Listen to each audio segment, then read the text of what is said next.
Okay, so this is just going to be a quick video on some interesting things I learned about the iMac's LCD display.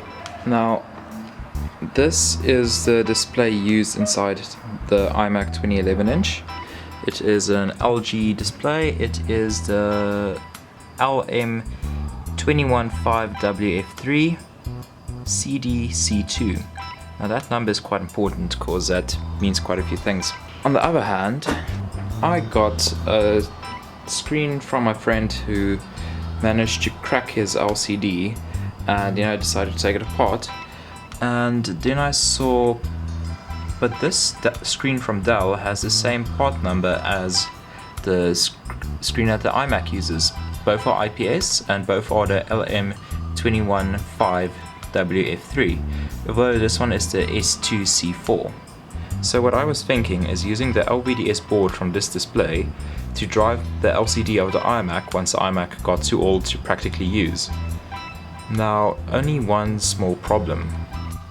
This is the LVDS connector of the Dell display, and this is the LVDS connector of the iMac display.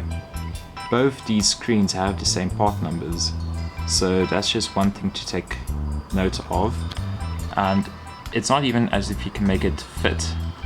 That's a ribbon cable from the Dell display. Now, just be careful for that when you are buying replacement screens online. Luckily I didn't buy this one, but yeah, quite a disappointment. Now I need to find a new way to make this iMac screen useful again. Just another thing I realized, the screen of the iMac is backlit with a quad cathode tube, while the backlight of the Dell screen uses LEDs. So that's just another thing to take note of.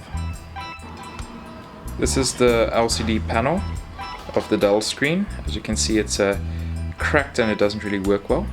I wasn't planning on making a video about this, but this is just something interesting I found.